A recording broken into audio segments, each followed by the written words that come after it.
सदस्य खडसे साहेब. सभापती महोदय, मला पॉइंट ऑफ इन्फॉर्मेशनच्या माध्यमातून पाहिजे.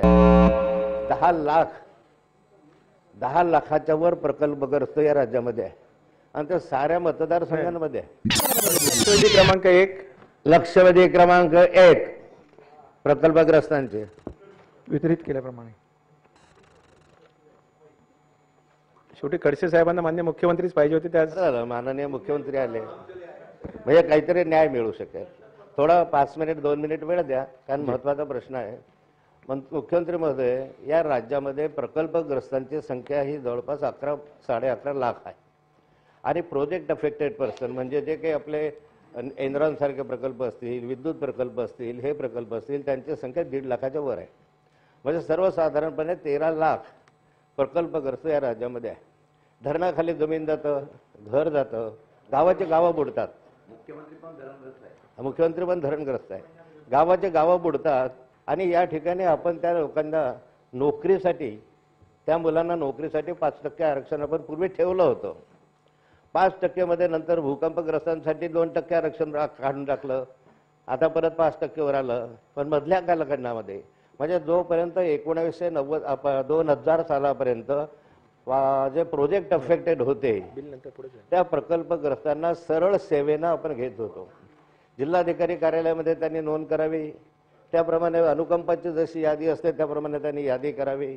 त्या यादीप्रमाणे रिक्त जागांची 5% जी संख्या असेल त्या 5% संख्येमध्ये नियमाप्रमाणे ते भरत होते. आतापर्यंत चाललेली प्रथा होती, त्यामुळे अनेकांना नोकरी मिळत होत्या. मधल्या कालखंडामध्ये एक व्यक्ती आमच्या मतदारसंघामधला कोर्टात गेला आणि कोर्टात गेल्यानंतर तामिळनाडूमधला आपल्या ह्याच्यामधल्या एका न्यायालयाचा जो सुप्रीम कोर्टातला निर्णय तो लागू केला की तुम्हाला अशा स्वरूपाच्या सरळ सेवा भरती करता येणार नाही. मला सुप्रीम कोर्टाच्या निर्णयाचा मी अवमान करत मान ठेवून आपल्याला फक्त एवढंच सांगतोय की न्यायालयानं जरी निर्णय दिला असला तरीही आपण अनुकंपाच्या तत्वावर सरळ सेवा भरती करतो. आपण त्या ठिकाणी ग्रामपंचायतच्या कर्मचाऱ्यांची सरळ सेवा भरती, जे ग्रामपंचायतच्या कर्मचारी आहेत आणि ते पदोन्नतीनं आपण त्यांना द्यायचं असेल ते करतो.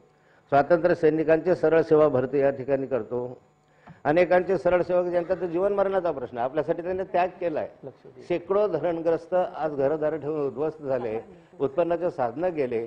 अशा ठिकाणी सरकारला का निर्णय, सुप्रीम कोर्टानं का निर्णय दिला? कारण सरकारचं जे सर्क्युलर होतं त्या सर्क्युलरच्या वर त्यांनी निर्णय दिला. पण आपल्याला या कायद्यामध्ये दुरुस्ती करता येते. राज्य सरकारला तो अधिकार आहे, आपला अधिकार आहे, हे राज्य सरकारच्या अखत्यारीमधला आहे. त्यामुळे माझा पहिला प्रश्न असा आहे की राज्य सरकार अनुकंपा तत्वाच्या धर्तीवर याच म्हणजे पूर्वी जशी पद्धती होती त्या पद्धतीवर या सर्वांना 5% आरक्षणामध्ये सरळ सेवा भरतीने घेण्याचा निर्णय घेण्यासाठी आपल्या राज्य सरकारच्या कायद्यामध्ये बदल करणार आहे का, हा एक भाग. दुसरा असा आहे की आपल्या कायद्यामध्ये तरतूद अशी आहे की ज्या प्रकल्पग्रस्तांना आपण नोकरी देऊ शकलेलो नाही किंवा उदरनिर्वाहाचं साधनं देऊ शकलेलं नाही, त्यांना महिन्याकाठी त्या ठिकाणी मानधन देण्याचा निर्णय हा कायद्यामध्ये केलेला आहे. अजूनपर्यंत कुणालाही या राज्यामध्ये अशा स्वरूपाचं मानधन किंवा उदरनिर्वाहाचा भत्ता देण्यात आलेला नाही. जे कायद्यामध्ये तरतूद आहे त्या कायद्यामधील तरतुदीनुसार आपण याची अंमलबजावणी करणार आहात का?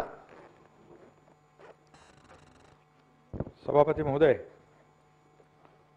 सन्माननीय खडसे साहेबांनी लक्षवेधी प्रकल्पग्रस्तांच्या बाबतीमध्ये या ठिकाणी मांडलेली आहे.